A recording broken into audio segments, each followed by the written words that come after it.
Hello, this will be a demonstration of proposition 16 from book 4 of Euclid's Elements, which requires us to, in a given circle, inscribe an equilateral and equiangular pentadecagon.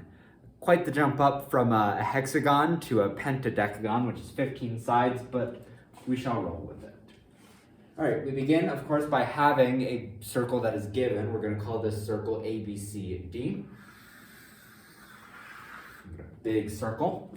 And the task at hand for us to inscribe an equilateral and equiangular pentadecagon, a 15-sided polygon, within this given circle. We're going to begin in quite unusual way. We're going to begin by inscribing an equilateral triangle in our given circle at the point A. So that will involve, of course, making an equilateral triangle with a proposition 1, and then inscribing it into a circle, which will be by proposition 4, right? To inscribe a triangle within a circle that is equiangular to a given circle. Okay, so let's make this. And we're not actually going to make the full triangle because all that we need is simply one side of an equilateral triangle. So I'm going to make it something like that. We're going to call this side length AC. And AC is going to be the side of an equilateral triangle. So if we make a few more lines, we would have an equilateral triangle. I'm not going to do that because it's not particularly important to the rest of the proposition. But do note that the important fact is that AC is the side of an equilateral triangle inscribed in our given circle at the point A. We shall also inscribe a regular pentagon in this circle at the point A. We can do this by proposition 4.11.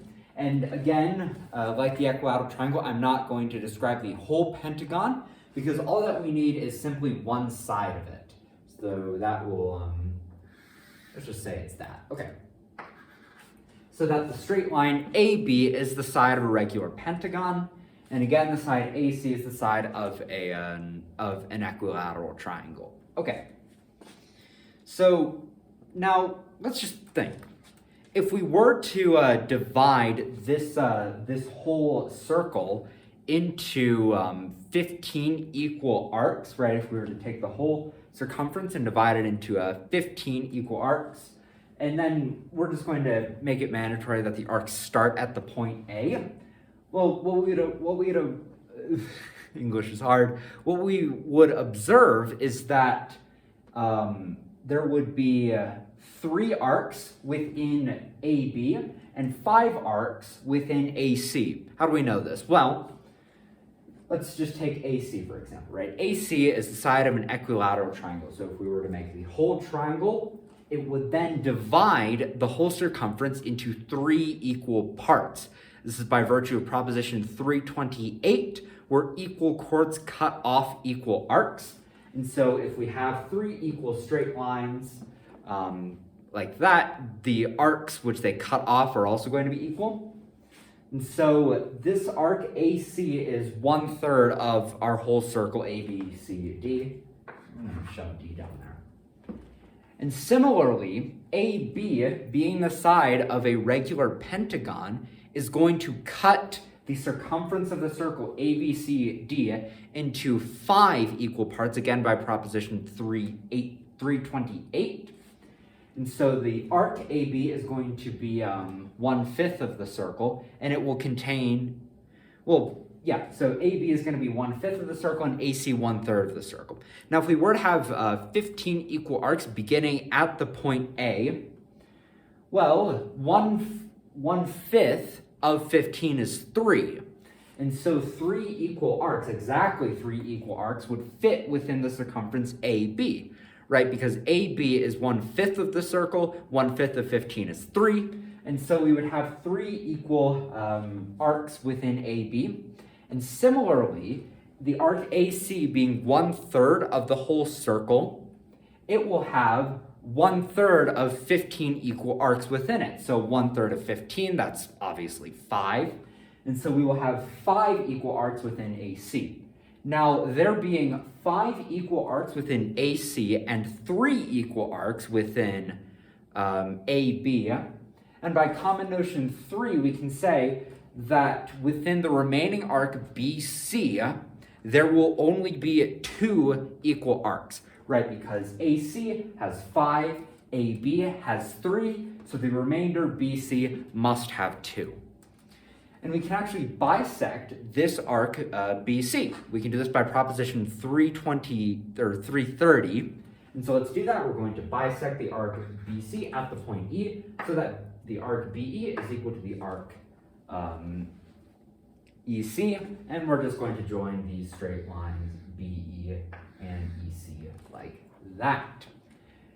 And so we had said that BC would then contain 2/15 of the whole circumference, right? Because AC contains 5/15, AB contains 3/15, so the remainder BC must have 2/15. And dividing BC in half, well, 2/15 times 1/2 is simply 1/15. And so each of these arcs, BE and EC, shall be 1/15 of the whole circumference of the circle ABCD. Okay, so now this being the case that the arcs BE and EC are 1/15 of the whole circumference, if we then fit straight lines equal to BE or EC, I mean, these straight lines are going to be equal to each other by virtue of proposition 329. But yeah, so let's just say we fit within the circle ABCD a bunch of straight lines equal to EC. Well, we'll be able to fit exactly 15 of them because EC cuts off 1/15 of the circle. And so if we fit a bunch of these straight lines equal to EC by virtue of proposition 4.1, and we do this continuously, so from EC we would shoot out CF, and then from CF we would shoot out FG, and so on and so forth, we will have inscribed not only a full pentadecagon, right, because there will be 15 straight lines and they will meet back on each other. So if we begin at C, it'll loop back all the way to B, right? So not only will we have a whole pentadecagon, we know that it's going to be equilateral because we fit the sides of it into the circle such that they are equal to our original EC. So by common notion 1, all the sides of our of a pentadecagon, of this pentadecagon, will be equal to each other. And we can prove in a similar manner as we did with the pentagon and hexagon in propositions 4.12 and 4.15 respectively, that this pentadecagon formed by fitting 14 more straight lines equal to EC, that it is not only equilateral, but that it is equiangular. We can show that quite easily. And this pentadecagon that we will have made will not only be equilateral, not only will it also be equiangular, but it will also have been inscribed in our given circle ABCD, which means that we are done with the task which we set to accomplish. In our given circle ABCD, we will have inscribed an equilateral and equiangular pentadecagon QEF. Now, just like the previous proposition, 4.15 with the hexagon, Euclid does not go on to show in full length how to, for example, circumscribe a regular pentadecagon about a given circle, or given a regular pentadecagon to inscribe or circumscribe a circle about it. But the process will be quite similar to the case of the pentagon, right? So circumscribing a regular pentadecagon about a given circle will just involve drawing straight lines tangent to the points of division. So like if we were to inscribe a regular pentagon into our circle, and then at all the vertices of the pentadecagon, we were to draw tangent lines, we can easily show that the figure that those tangent lines will make will be a regular, an equilateral, and equiangular pentadecagon. And similarly to propositions 13 and 14 of book 4, we can easily inscribe or circumscribe a circle about a given equilateral and equiangular pentadecagon respectively. So we can, fill out all 4 of the props relating to this one shape, to the pentadecagon. Now, you might think that when it comes to constructing regular polygons, this is all we have, right? All we have are We can inscribe regular triangles, which are just equilateral triangles. We can inscribe squares, which are just regular quadrilaterals. We can inscribe regular pentagons, we can inscribe regular hexagons, and we can inscribe regular pentadecagons. But that's actually not the case because we have proposition 330. So like if we were to inscribe a square into a circle, and then the arcs that the sides of the square makes, we were to divide all of those in half by virtue of proposition 330, and then connect the points of division by virtue of postulate 1, the figure we will have made will be a regular octagon. We can show that quite easily. And so, because of proposition 330 and the propositions within book 4, the amount of polygons we are allowed to create, or that we can create, is not limited to the ones proposed by Euclid, but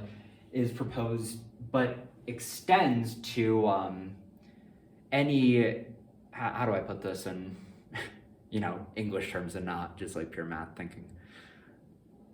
I'll just draw it out actually. So because we can divide any arc in half, this extends the range of the polygons we can make to actually any polygon with 3 to the 2 end sides, 4 times 2 to the end sides, 5 times 2 to the end sides, we don't need to repeat 6, and 15 times 2 to the end sides.